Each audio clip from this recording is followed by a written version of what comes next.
Hi,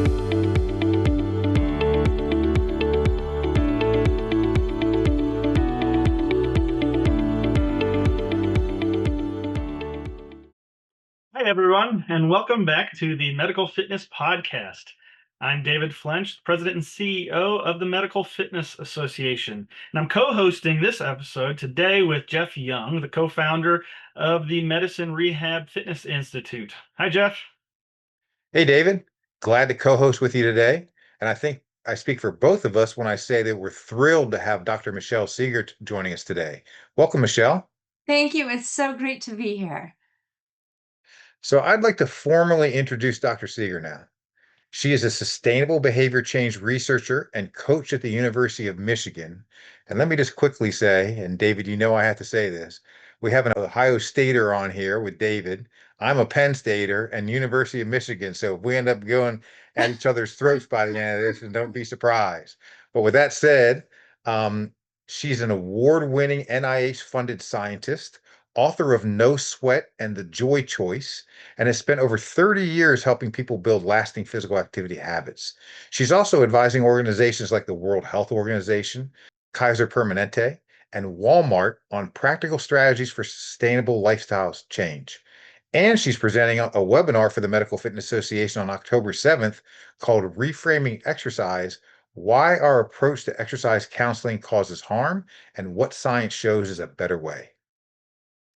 Yeah, I'm really excited for both this episode here now and that webinar. So, Michelle, thank you so much for joining us today, and let's dive into the science and strategies behind sustainable exercise motivation. Can you start by telling us a little bit about your journey and what got you started on this path to researching how to create sustainable physical activity?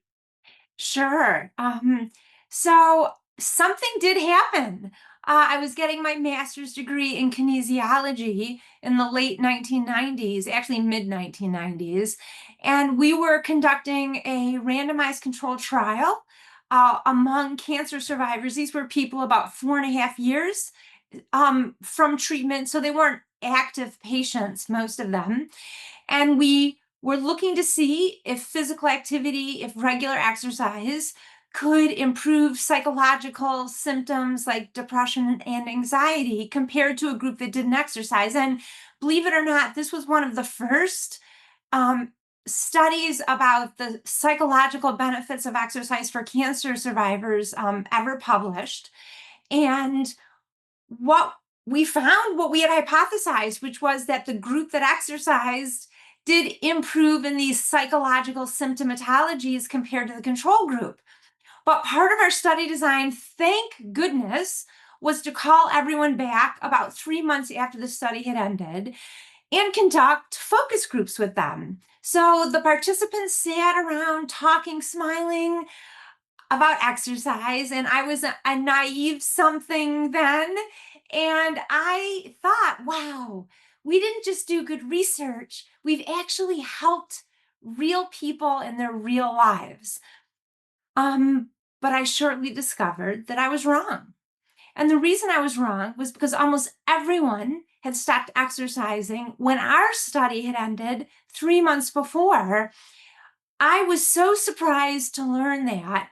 And I was curious, why would you stop exercising given, what we know about exercise and what it did for you? And the participants said, Michelle, there are so many reasons I stopped exercising. I have jobs, I have families, I have aging parents, I have this, that, and the other to do. I don't have time to exercise. But the fact that people who had faced a life-threatening illness had felt comfortable and sustained exercise during our study for us researchers, but they didn't have the mindset and skill set to keep it up for themselves. When the study ended, a big light bulb went off in my brain. Literally, I remember the light bulb, and it was like, wow, this is a huge problem in our society, and it's my problem to solve. And so I ever since that moment, I've been passionately pursuing what is everything that gets in people's way, and I mean everything, of sustaining a self-care behavior, but especially focused on physical activity. And most importantly, what do we need to do from a scientific and practical perspective to help people learn what they need to learn and change what they need to change to be able to stick with physical activity and exercise for life. Yeah, this is great. And I love it. Remind me again, how long was the intervention for that The study? intervention itself was either 10 or 12 weeks. It's been over Okay. 3 years, so I don't remember the specific amount, but it was between 10 and 12 weeks. Okay. And then was there anything that took you by surprise with that particular study? Nothing that took us, well, something I didn't say just because it complicates the story, but we had a crossover design, which means that we took the control group and then we gave them the treatment, the exercise, and we found the same thing, that once the control Gotcha. group got the exercise, they also improved in the same way. So I don't know that it was a surprise. What was really surprising to me was that people stopped exercising. Yeah. Okay. My next question is that your experience is based on your academic research and sustainable change coaching. Can you tell us about what you changed within your coaching and how you work with clients to help them achieve this? Sure. So the epiphany that I just told you about in 1994, 31 years ago, I can't believe it. Uh, really first led me to want to design and evaluate programming that could help people change the way they think and feel and act toward exercise. And so um, the goal, I wanted to be a practitioner. I wanted to be a program developer and evaluator. And so that's the tact I took, getting a second master's degree in health behavior, health education. And in that program, I studied this is when I spent 2 years just studying what is every barrier that people face to sticking with exercise. And that generated a list of things. And so in a nutshell, I'm gonna cut to the chase here. Um, in a nutshell, I designed an intervention that helped people boost their motivation for exercising through helping them learn to find it more positive and pleasurable. So that's a big part of the equation.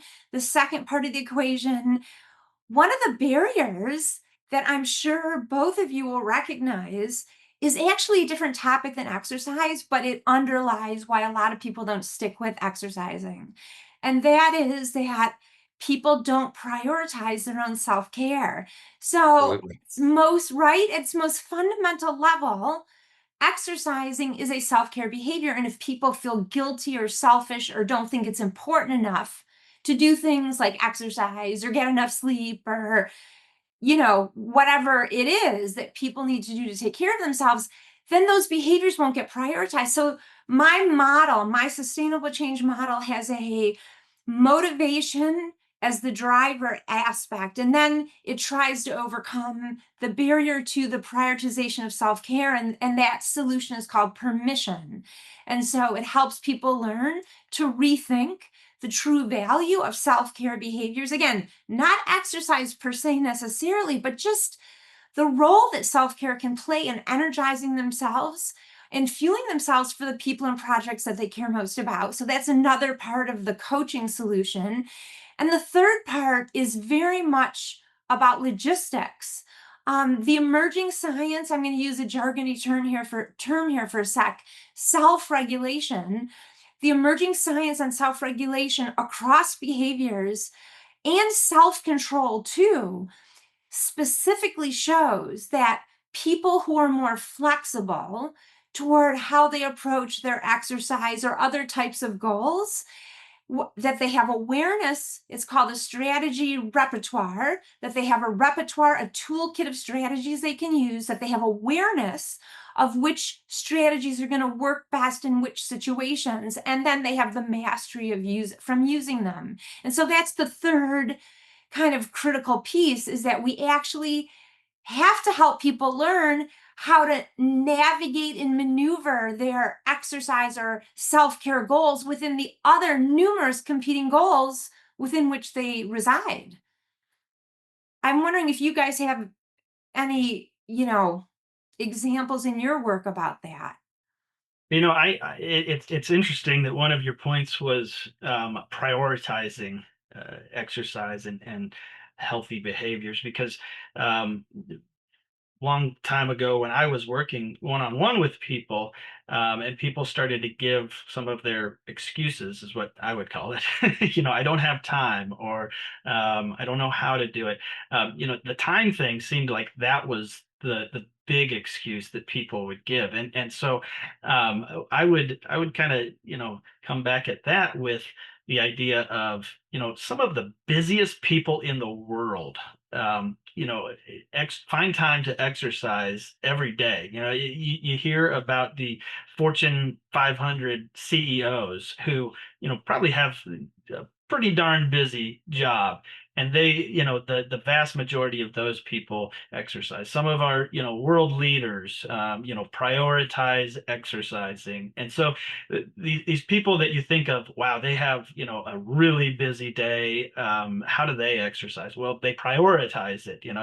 They look at, all right, I'm going to do this because it's important to me. And the other thing that you said, find something that's pleasurable. Yeah, I mean, if you're going every day to do something that you don't like, how long are you going to do that? You're probably not going to do that very long. So you hit on some really good points that, yeah, I think definitely we hear all kinds of excuses why people don't, and it's really interesting that was the genesis of what led you into all of this research. Yeah. I find what I say is that I don't have time and I'm not motivated. There's smoke screens to what's truly going on. Yeah, I agree. Let me ask you a quick question.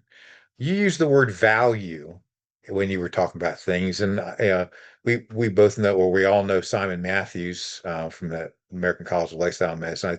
I'm not sure if you know him, David, or not, but Simon and I have had some discussions on this, and if I remember correctly, one of the things he'll talk about is that you need to find your why, but that ultimately there needs to be value placed upon what you're doing in order for it to be a habit change. And I'm just curious your views on that, Michelle, kind of merging this stuff together. You need to, I'll just stop there and just ask, what do you think about, like, when you think about the word value, what could you dive a little bit deeper into that? Absolutely. And ultimately, that is what people have to understand or create, make physical activity and exercise have value.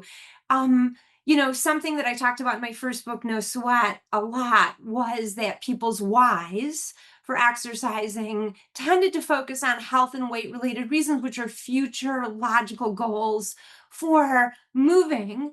But unfortunately, between the neuroscience of reward and behavioral economics, we know that human beings are not motivated to do things for future logical reasons. And so, in my formula for creating sustainable change, I absolutely, the process starts with people's why because it's the fundamental element, and it has a domino effect on everything else. People's why tends to lead to the ways they exercise, the activity choices they make, and whether or not those activity choices feel good, and ultimately how they experience doing those activity choices determines, and the why determines whether people's quality of motivation is high quality versus low quality, and whether it's stable versus unstable. So the why is absolutely fundamental. And once people understand and learn that their whys are often the beginning of a non optimal vicious cycle of failure that they cannot escape, they're much more willing to change their whys into ones that are much more likely to fuel sustainable change. It's interesting when you say, some people's whys aren't what you think they would be in terms of, like the cancer survivors. You would have expected to have their health as one of the most important motivating things, and long term, or even kind of short term for them, it wasn't that case. So finding out somebody's why, and you alluded to this before, it might be covering up something else that's important to them, right? Absolutely. I mean, it's, the diagnostic that I use to get at people's why first, to take a really big step back, is I ask people on a scale from 1 to 5, with 1 being a chore to 5 being a gift, where does exercise sit on that scale? And if people choose a 1 and a 2, which anyone who's going to work with me is going to choose most likely a 1 or a 2, they're going to say exercise is a chore.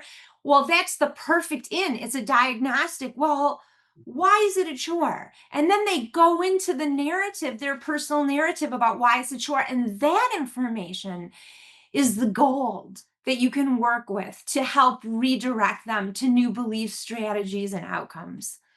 Absolutely. Love it. That's great. Yeah, I think sometimes exercise professionals forget that it's not everybody's favorite thing to do, because a lot of the professionals in the field, I think, end up saying, yeah, I love exercising. It's part of my daily lifestyle. Things like that. And that's just not the case for so many people. And so I think when somebody signs up for personal training, let's just say, or signs up for a program, we're so eager to get them into the program and start doing the exercise and showing them all the great things, that we forget to have some of those conversations that are so important to creating the right individualized program for them. Absolutely. And, something that Jeff and I have talked about already is, I mean, this mindset piece is critical because behavior follows beliefs. And so if we want people to change their behavior, we actually have to change their beliefs about that behavior. And so when you just dive into the exercise, you you don't change actually what's going to be driving anything. And so, we can do that through coaching, which is what I've been doing for a long time, and through group work, which also, these methods can be used, but they also can be used in, clinic visits, and they have to be quicker. They have to be different because, a clinician visit is only going to, what, 15 minutes? Is that typical? So if you're going to prescribe exercise in the ways that science and practice suggest are more optimal, then you've got to have a system that's boom, boom, boom, boom, boom. And so, um, I'm kind of jumping ahead, but that's why we're teaching this new prescription called Choose to Move. Move is an acronym that stands for Move to Optimize Vitality and Enjoyment. And that's a prescription method that we're going to teach in November at ACLM. Which we'll talk about in a little bit. Yeah. Yeah, let's first talk about the webinar that's coming up, for Medical Fitness Association. It's called "Reframing Exercise: Why Our Approach to Exercise Counseling Causes Harm and What Science Shows is a Better Way." So, can you just tell us a little bit about this topic and what people can expect to learn on that? Absolutely. So the notion that a traditional exercise prescription can cause harm is pretty provocative. Um, and I guess to give people the idea, or to better understand why, and I'll dive into it in the webinar more fully. But if the ways in which we try to get people to exercise, we counsel them to start exercising, actually keeps them stuck, starting and stopping and starting and stopping, but never sustaining.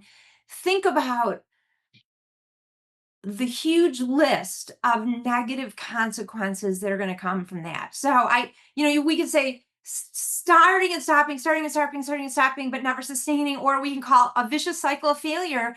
Whichever term we use, people stay stuck doing the same thing that doesn't get them to stay on the path of lasting change. So that causes harm because it creates a sense of failure. People don't feel competent. They even feel like failures. Some people feel shame. And the list really can go on and on until people are like, forget about it. I'm not even going to go there again. So they actually develop a resistance to trying again. So and what I'm going to talk about in the webinar are the very most common ways we get people to try to exercise actually lead to those outcomes. So I'm going to talk about that. It's a science-based story where people are going to learn through engaging graphics and science that's embedded in the story what's going wrong, and most importantly, why it's going wrong. And then the story is going to shift, and we're going to learn a better way through story and, of course, the emerging science. And, I can tell you that within the field of exercise psychology, I mean, in the world of behavior change, there are so many best-selling books that use smart goals, form habits, use temptation bundling, and the list goes on and on and on. But the problem with many of these approaches is that they are overly generic. I mean, it's also their strength. When something is overly generic, then they can be used across behavioral changes. And we could view that as a good thing. But as someone who's really focused on helping people adopt sustainable physical activity lifestyles, the generalizability of these types of strategies actually are not that applicable when it comes to physical activity per se. And there is a unique field of exercise psychological science that's both in the United States and international. And I can tell you that within the field of exercise psychology, again, if you're trying to promote sustainable physical activity, and I know from talking to Jeff, we still have to at some point talk about the difference between promoting sustainable aerobic exercise versus resistance training, and those might be different solutions, but gosh darn it, they're going to be unique to both of those distinct behaviors because they have to be by necessity. Within the field that specializes in exercise, there is a consensus at this point that helping people develop positive, what are technically called positive affective experiences and associations with movement, not after movement, but actually while you're moving, is fundamental and critical to getting people to make future decisions to exercise and be active. So that I went a little beyond what you asked me in your question about the webinar, but I think for an audience that really cares about exercise, I think it's really important that people understand that there's a lot of common sense behavior change strategies out there that sound great on paper and in keynotes, but when it comes to physical activity, just don't hit the bullseye because exercise is so unique. It's so interesting that you're saying this because recently in the doctoral program I'm in, we had a health behavior change course. And I always just kind of felt like as I'm learning all these different things that like I love the fact that you said, generic. And I always felt like, yeah, but the SMART goals and stuff like that, and just like it's almost like you're trying too hard to create habit change. Or I'm sorry, to create new habits and create that it's almost like you're being force fed certain things. At least that's the way I felt as I was going through it. And I'm just glad to hear you use the word generic because that's kind of the feeling I got. And I just felt like, yeah, but in some cases this might work, but in some cases it's just not getting to the root cause or not doing a good enough job of getting to the root cause and the whys and the values and the affect and all that stuff. So I love that you said that. And also, I love hearing you talk, but it makes me think to myself, man, my dissertation is around behavior change. Of course, mostly related to resistance training, but I sure hope she doesn't flip my dissertation on its on its head and screw me all up. You can't be doing that. So, but No, this is really no. good. But I do think, I mean, again, I've always thought, though I haven't thought deeply about it, that there is a big difference between motivating sustainability in aerobic behaviors versus resistance training. So maybe one day we'll have another podcast where we can dive deep into that. Yeah, yeah, that would be great. Well, hey, so you just talked about the webinar that you're getting ready to present for the MFA, which I'm absolutely going to be listening to that. Although, again, I'm a little scared that you're going to be turning my dissertation over on its head. And then I'm going to be attending your pre-conference workshop at the American College of Lifestyle Medicine's annual conference in Grapevine, Texas, this November, which I'm also really looking forward to. So, can you tell us more about this workshop? Anything you want our listeners to know?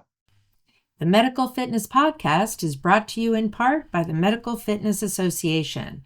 Attention medical fitness professionals, the event of the year is almost here. Join us for the MFA Annual Conference, November 4 through 7 in San Diego.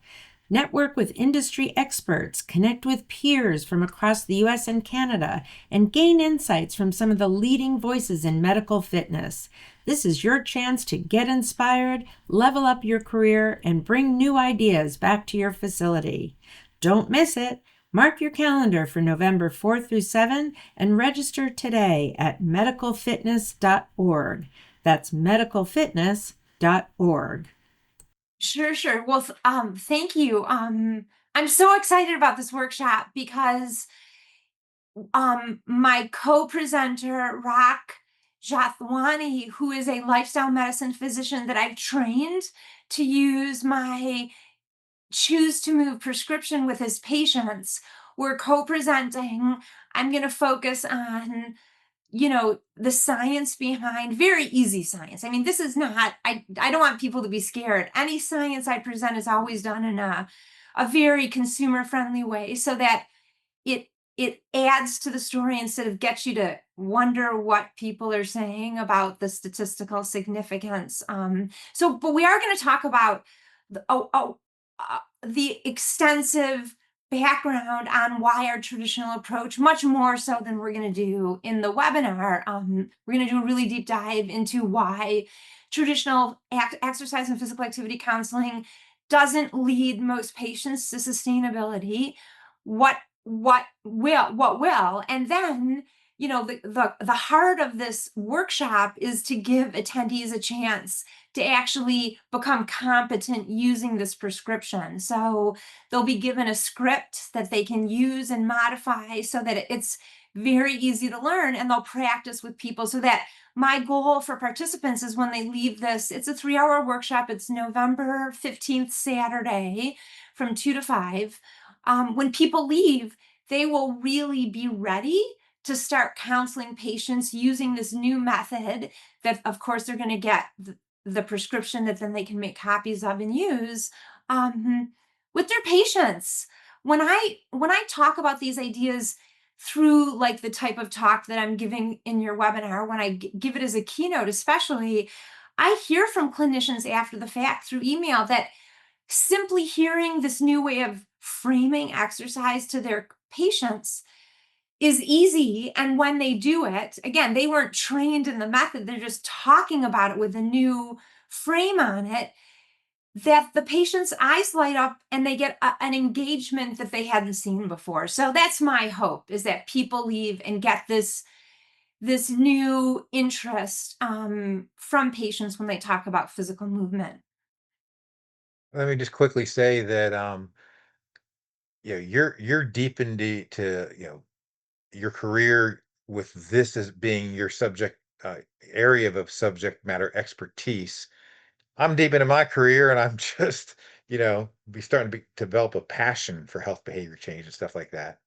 Just this morning, I actually presented a grand rounds for medical weight loss department at Allegheny Health Network in Pittsburgh, Pennsylvania, and the pretty big audience, and it's physicians and advanced practice providers, and for the most part. And again, I can't.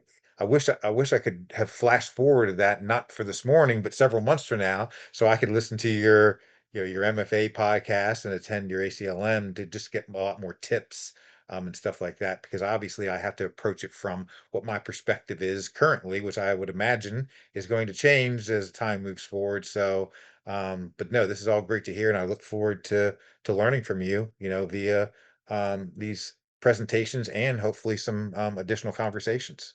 Well, thank you. And I look forward to learning from you too. I mean, that's already started happening. So I appreciate that opportunity. Yeah, and again, you're University of Michigan, I'm Penn State. We, are politely saying that we're looking forward to learning a little bit from each other. Not with David, though. Not with David, not Ohio State. So that's not the case with you, David.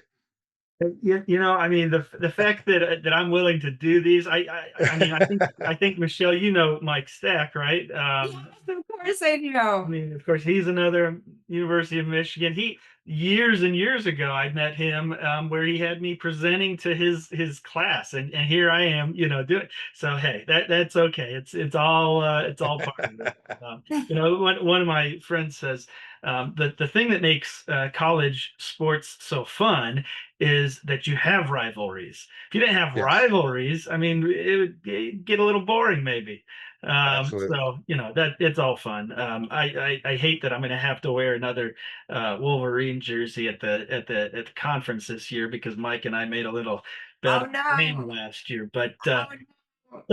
let's turn back to some of this topic just for a minute because I was interested when you said the choose to move prescription and methodology that you have. So right now for our listeners who medical fitness professionals and some healthcare providers that are listening to this podcast, do you have maybe one or two practical strategies that they can start employing in what they're doing? Absolutely. Well, you know what, something that I already mentioned, I use it as my diagnostic for starting a conversation is exercise. Does exercise feel like a chore or a gift to you? Scale of 1 to 5. The chore anchors the 1, the gift anchors the 5. And just knowing that people find exercise to be a chore, you want to understand, well, in general, I mean, this is a really great next step. And I do detail these questions in the book No Sweat, by the way, if people really want to learn, a methodology and they can't come to like the workshop in Dallas. But in general, when you start exercising, why do you do it? You want to identify immediately, are people exercising to lose weight? That's typically over the decades I've been doing this. When I ask people why, they generally start as an adult. It's almost always losing weight. And sometimes people start with, well, I think it's going to help me feel better. And then at the end of the 5 other things they list, they go, and, you know, I want to help with weight loss. And that's really the reason. They didn't want to say that at first. That's really the reason. And again, I don't want to, I don't know the literature on resistance training and weight loss, but we know when it comes to aerobic exercise, it don't do much for weight loss. So one of the things we want to do is actually disconnect the meaning of exercise as a weight loss vehicle, and instead link it to the ways that movement can help people feel better now. And that's like in quotations, I call it, feel better now movement. And it's a little counterintuitive, and people may not know how movement can feel better now. So that's really the step 2B that comes out of that chore to gift diagnostic is you want to help people start to explore and experiment what types of movements might help you feel better now. Do you want to have a boosted mood? Do you want to have more energy? Do you want to feel, are you stressed out and you want to just feel more grounded and centered? So it's helping people learn to think about movement not as a body sculpting tool, but instead as a well-being promoting behavior. And it is a mindset shift. And I do want to say that that shift I have found over the years is almost a snap to make. Helping people convert exercise from a chore to a gift is like this.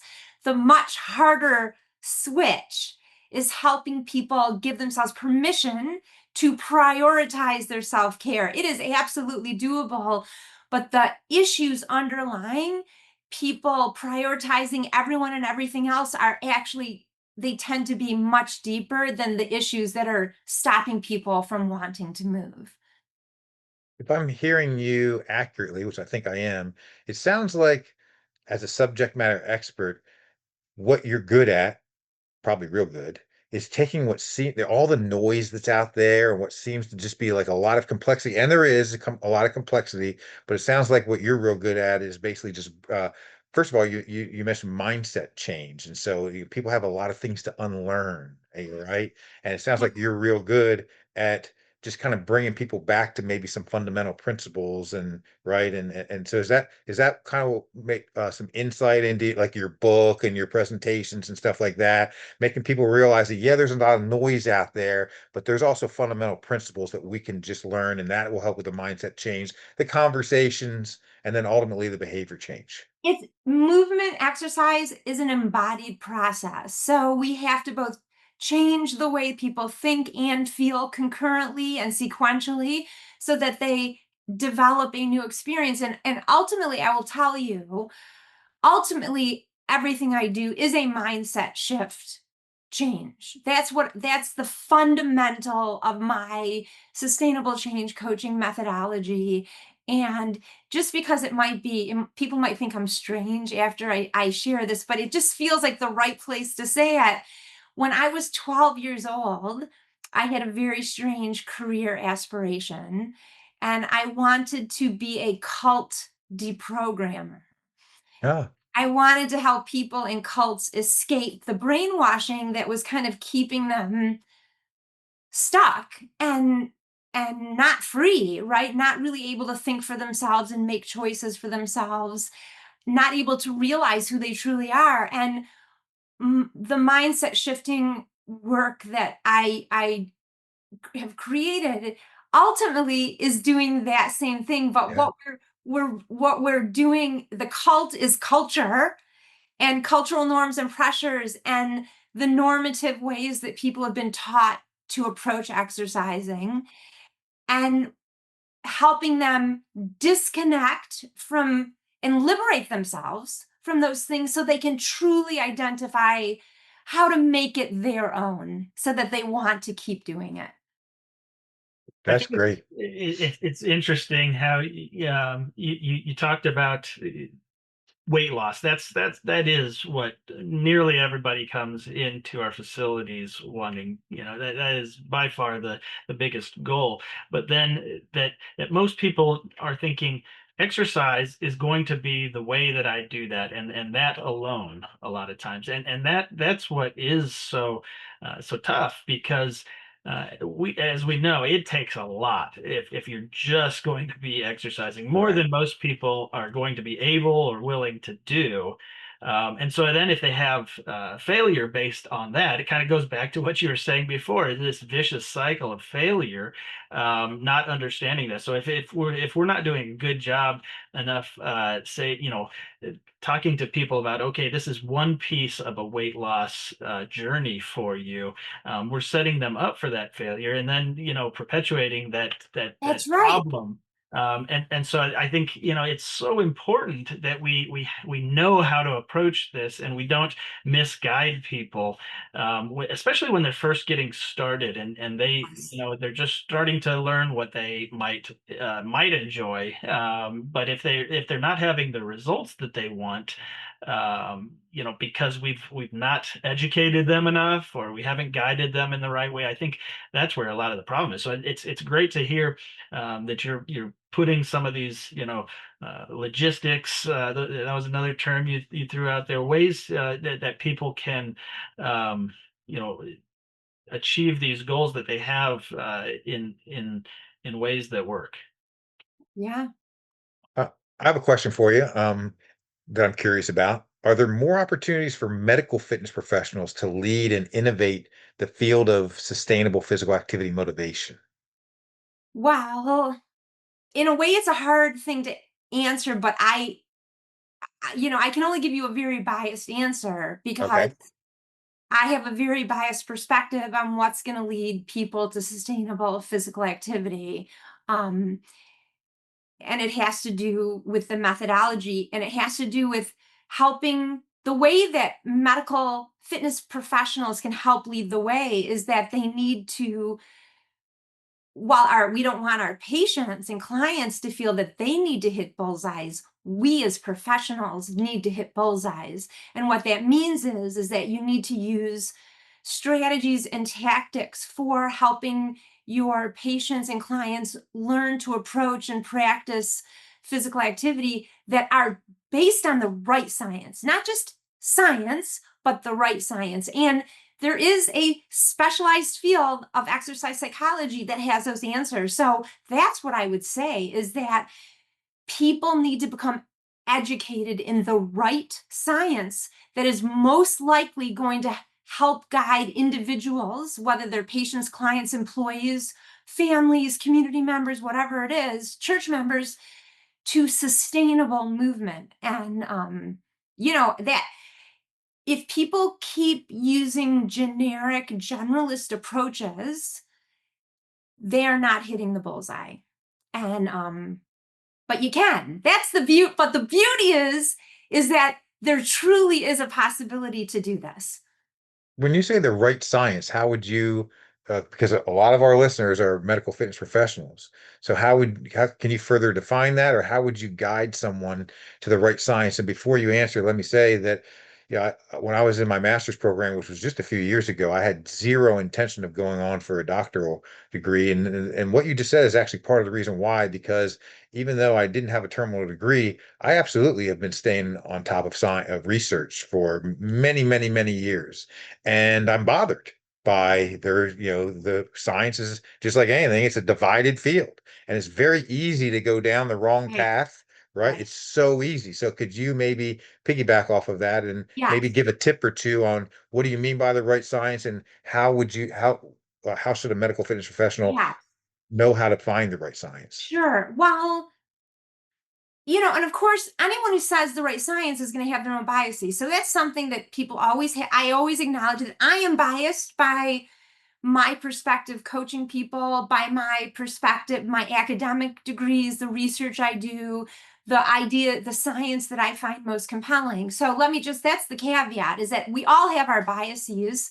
Um, Having said that, I've been studying this for over 30 years, and the right science is the science that is specifically conducted on the psychology of exercise. And so journals, so people, not that everyone needs to be able to read journal articles, because it's hard to read journal articles. They're jargony and there's statistics, but you can still read abstracts and read the intro. Now, you may not be able to judge the quality of the science, but for example, the Journal of the hold on a second, PSE, Psychology of Sport and Exercise, the Psychology of Sport and Exercise.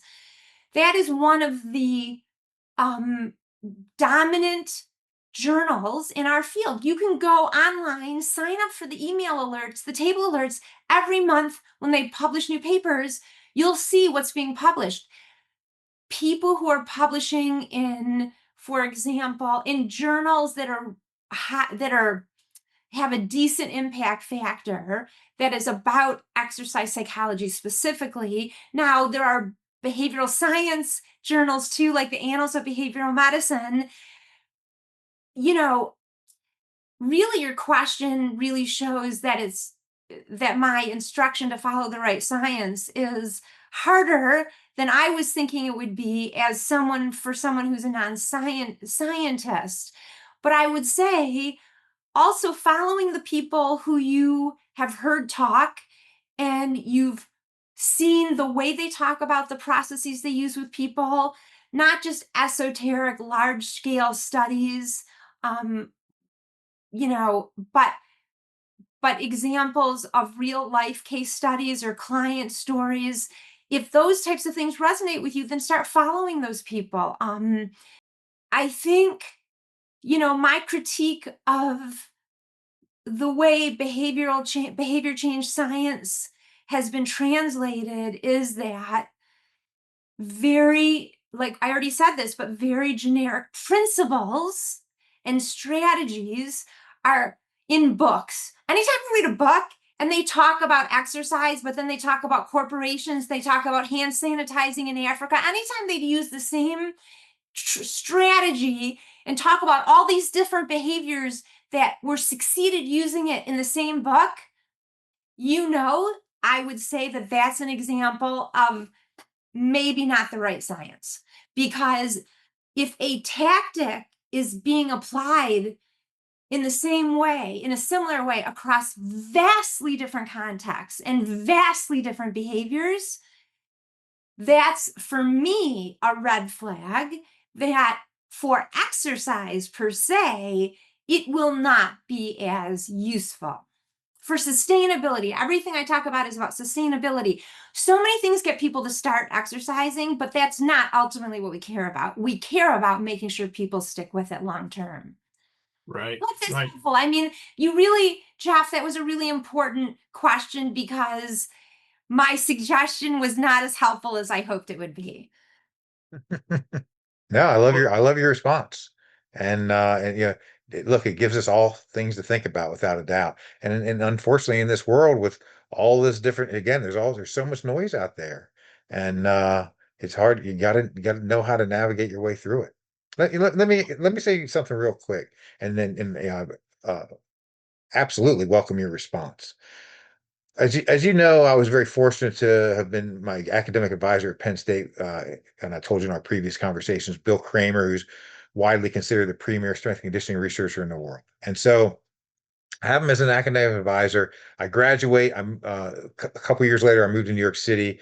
I'm brand new in my career, and I quickly see that since New York City is a mecca of gyms and health clubs, I quickly see that one trainer says this and the next says that, and it just does nothing but lead to confusion. And so now it's like 3 years after I graduate, and I call him on the phone, and I'm crying on his shoulder. And I said, people aren't doing what I learned from you in this study, et cetera. And related to our question, what we just talked about, one of the things he said was that you need to learn your fundamental principles and stick with them. And that if you're, and you also, you need to stay on top of research, but you need to learn the fundamental principles of exercise. And it's things like the principle of progression and overload and the need for variety. And there's a whole list of them. But his point was that needs to be your foundation. And I've since learned, because that was 30, almost 30 years ago, I've since learned that in philosophy, there's something called foundationalism, and it basically just means learn your first principles. As a matter of fact, in the AI world, which I follow since I'm intrigued by it, they'll talk about how artificial intelligence reasons from first principles. Basically, what I'm trying to say is that my belief is one of the ways that you keep from getting confused or deceived in this world of noise is learn your foundational principles. And that way, when you're reading research, if it conflicts with a foundational principle or a law of the field that you're engaged in, then it ain't the law that's wrong. It's not the principle.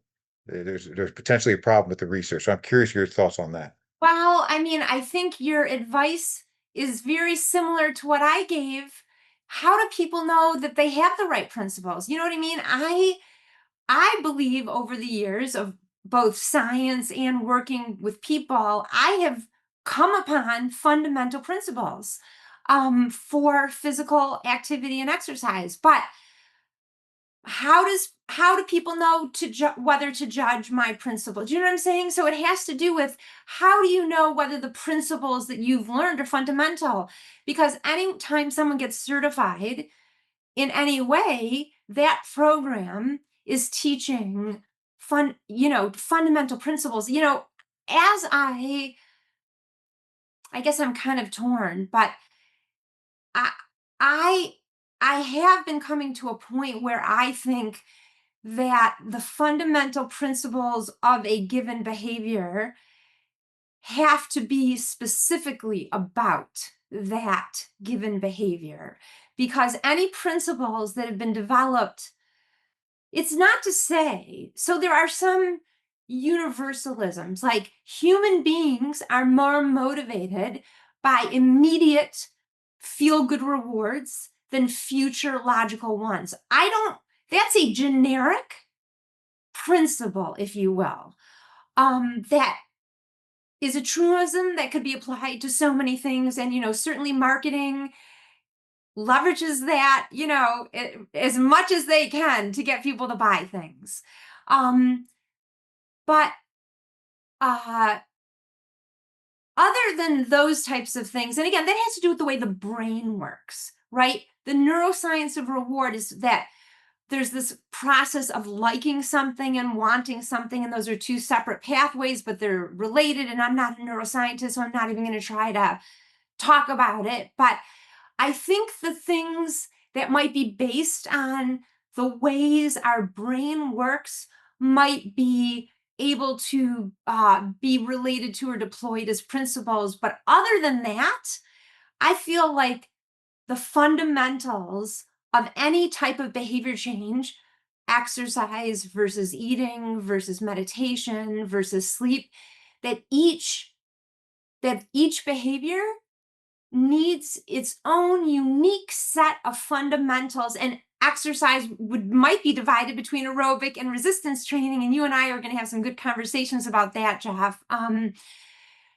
I think the only way to really devise those principles is through years and years, not just of science, not just of practice, but I think the integration of the two is critical. But it's got to be through iterating and iterating and iterating with people in real life to know what those fundamentals are. So I guess that's how I would answer your question. Yeah. Okay, good. Hey, I'm looking at the clock, and we've already gone 30 minutes. No, I'm just kidding. But yeah, we need to wrap this up. So if you could leave our audience with just one key message about helping people sustain physical activity, what would it be? The key message is that there's a growing consensus, and it's growing very quickly, that the experiences people have while they're moving, especially for specifically aerobic types of movement, is what's going to drive ongoing desire and decision making to keep doing it. So if you want to help people learn to love movement, focus on helping them do experiments so that they can discover for them what's going to feel good and fit into their daily lives. Great. Well, hey, we have to wrap this up. So, Michelle, this has been absolutely fantastic. I want to thank you for sharing your insights and giving us a fresh perspective on cultivating a lasting motivation. For anyone who wants to connect with you, what's the best way to get in touch? Website, email, social media? On my website, I have a newsletter that doesn't go out that often, so people wouldn't get inundated. If they're curious about the things I'm talking about, I send out newsletters a few times a year with these types of conversations that can help guide people away from the things that they shouldn't be focusing on and should be focusing on. They can email me through my website, and I also have a LinkedIn profile, which is my name. Fantastic. Thanks again, Michelle. And thanks everyone for tuning in. Make sure to subscribe so you don't miss future episodes of the Medical Fitness Podcast. And remember, Dr. Segar will be presenting a webinar on October 7th with MFA called Reframing Exercise: Why Our Approach to Exercise Counseling Causes Harm and What Science Shows is a Better Way. So you can sign up by going to medicalfitness.org. She'll also be at the ACLM conference in November for a pre-conference workshop. So make sure to check that out as well. And we will see everyone next time on the Medical Fitness Podcast. Have a healthy day. Thanks so Thank you much. so much. This episode of the Medical Fitness Podcast is brought to you by the Medicine, Rehab, and Fitness Institute. The MRFI has been co-founded by medical, rehab, and fitness practitioners who see the medical necessity in getting people to be more active and fit. There is a sleeping giant of opportunity to building a more active population. an opportunity which lies in a more effective medical referral pathway to exercise programs and professionals equipped to serve that pathway. To learn more about our services and how we're working to make this a reality, visit mrfinstitute.org. That's mrfinstitute.org.